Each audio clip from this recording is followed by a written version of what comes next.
asalaamaaleykum mbokk yi déglu dal leen ak jàmm tey ci ñaar fukki fan ak juróom ci weeru janvier bu atum 2025 tey mooy nekk fukki at ak juróom benn ginnaaw ba Mamadou Dia dëddoo àddina autolikaay bii di Sud Quotidien di ñu xamle ne ki jiite woon conseil du Sénégal indépendant nekk na koo xam ne nag dinañuy faral di sukkandiku ci moom bu baax a baax fii nga xam ne moom mooy ci biir réew mi tey ci bés bi nga xam ne kon ñu ngi ciy fàttalikuwaat ba mu dëddoo àddina autolikaay bii di Sud Quotidien di ñëwaat ci yenn ci ay bind yi nga xam ne sax jotoon nañu ko def ci kii nga xam ne moom mooy Mamadou Dia te nag ñu ràññee ci bu Babacar Touré bu Vieux Savané ak tamit ki nga xam ne moom mooy Moussa Paye Henriette Niang Kandé moom daal dinay tàmbali ci biir colikaay bii di Sud Quotidien ñëwaat nag ci waxtaan goo xam ne kii nga xam ne moom mooy Mamadou Dia daf ko seqoon ak dem ci yàlla Babacar Touré bokk na ci yemu ko laaj naka la bëggee askan bi yeewoo fii ci biir Sénégal di ko xoolee même su fekkente ne sax dafa dëddu àddina moom di Mamadou Dia di ko xamle ne nuñ ko mënti xoolee rek baax na moom kay li ko yitteel moom mooy mu daal di fi bàyyi loo xam ne bu ci sénégalais yi sukkandikoo dina leen amal njëriñ Henriette Niang Kandé daal di gis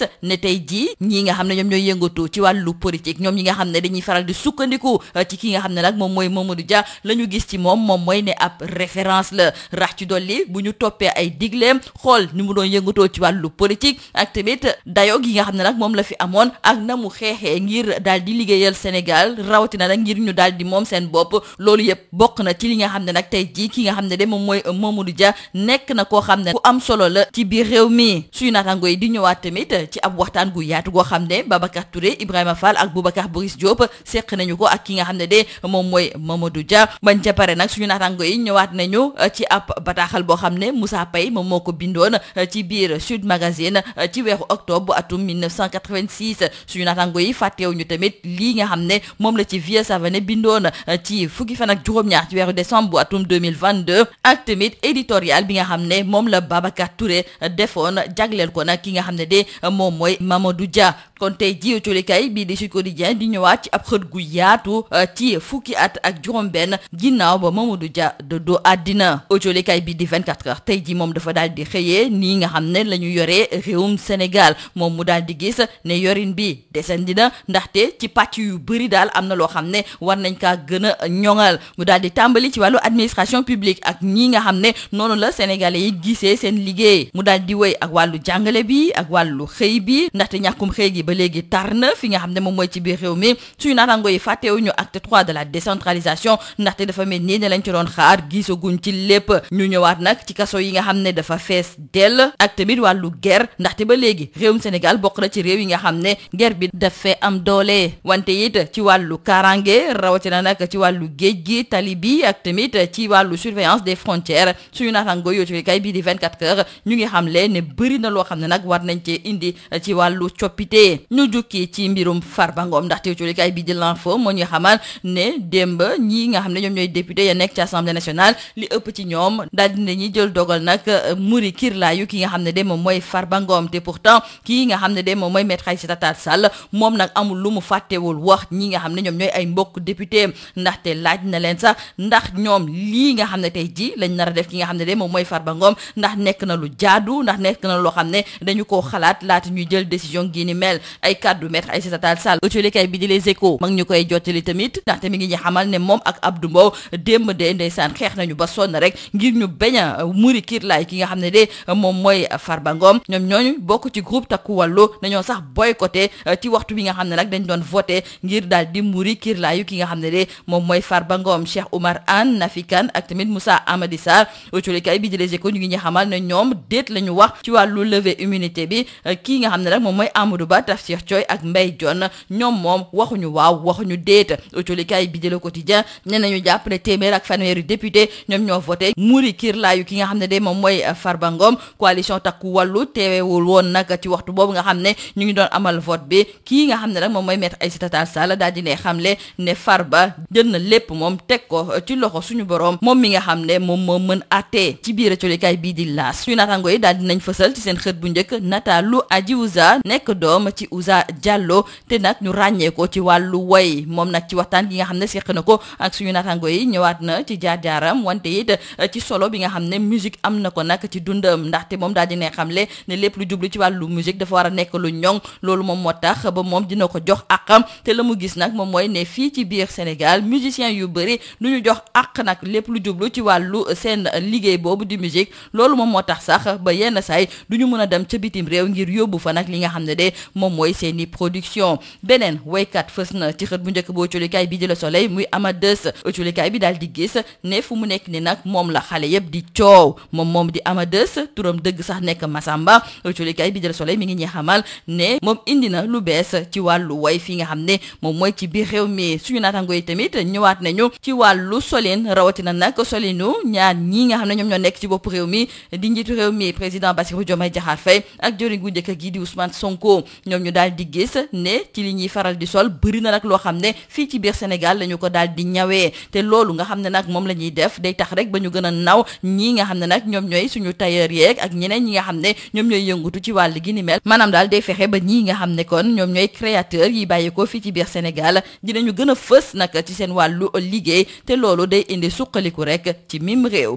lii moo nekkoon bojolikat yi li gën a fës ci biir jolikaay yi ñu leen di ñaanal njeexte lu bës ak jàmm. Mesdames et messieurs, bonjour. Aujourd'hui, 25 janvier 2025, il y a 16 ans que disparaissait l'éminent Mamadou Dia, un des acteurs majeurs de notre indépendance, une figure capitale de notre nation. Mamadou Dia, nous disent nos confrères du journal Le Sud Quotidien, est une référence et ses idées irriguent les nouvelles générations d'hommes et de femmes politiques du Sénégal. Et en hommage à cette figure emblématique de l'histoire politique du Sénégal, Sud Quotidien remet au goût du jour des instants de réflexion sur la trajectoire, la pensée et l'œuvre du grand Maodo. Et c'est Henriette Niang Kandé qui revient tout d'abord sur cette interview accordée à Babacar Touré et publiée dans le numéro 3 de Sud Magazine de 1986. Et à la question de savoir quelle image voudrez-vous que la postérité garde de vous, Mamadou Dia répondrait que ça lui est égal, car selon lui, l'essentiel, c'est de donner aux Sénégalais suffisamment d'informations qui leur permettra de se faire l'image la plus correcte.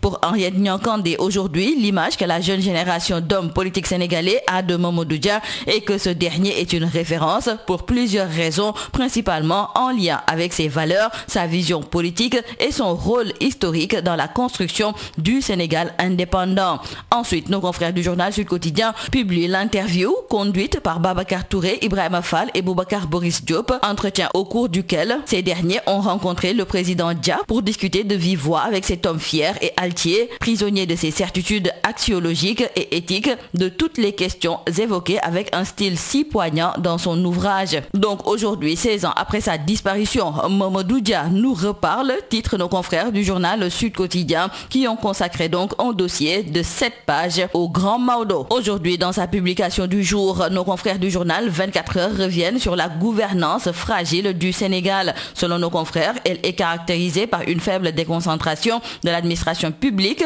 une baisse de la confiance des citoyens dans les institutions, un système éducatif inefficace, des disparités de genre en matière d'accès à l'emploi, pointant un taux d'emploi des hommes à 60,3%, qui est le double de celui des femmes, qui est de 30,5%. Une inefficacité des collectivités territoriales, malgré l'acte 3 de la décentralisation non aboutie, des préoccupations croissantes concernant la transparence budgétaire avec une baisse de 17,6% sur la période 2017-2023 et une surpopulation carcérale de l'ordre de 237% en 2021, dont 46% des dossiers sont en instance de jugement. Une intégration régionale à renforcer et à promouvoir, une persistance de la corruption qui indique que le Sénégal est dans la zone rouge, notamment avec un indice de perception de la corruption stable à 44 sur 100 et des défis sécuritaires, notamment la sécurité maritime, routière, la surveillance des frontières et la lutte contre les fléaux. Nos confrères du journal L'Info, eux, nous parlent de la levée de l'immunité parlementaire du député Farba Ngom.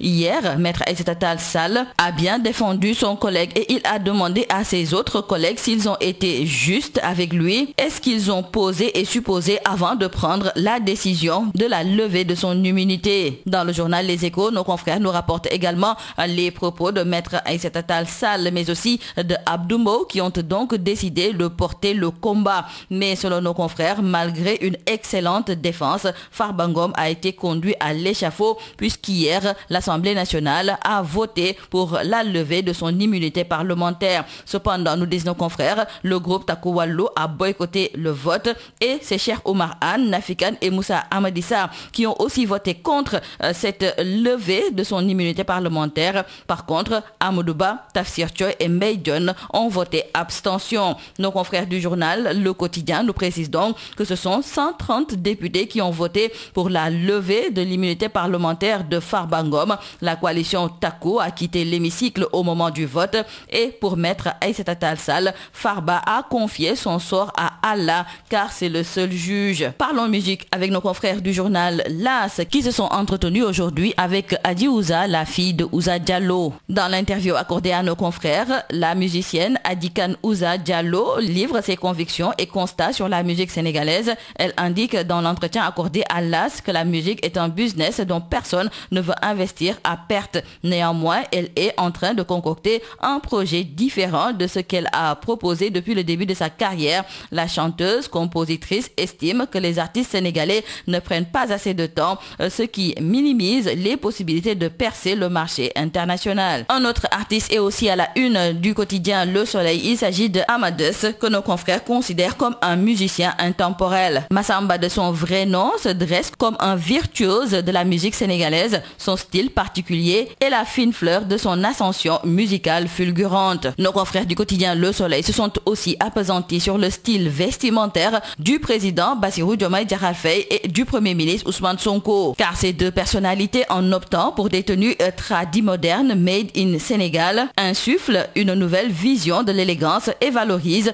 les artisans locaux. Cette démarche, à en croire nos confrères du journal Le Soleil, loin d'être anodine, fait des créateurs sénégalais des acteurs centraux du renouveau culturel et économique du pays. C'est tout à vos journaux et très bonne lecture.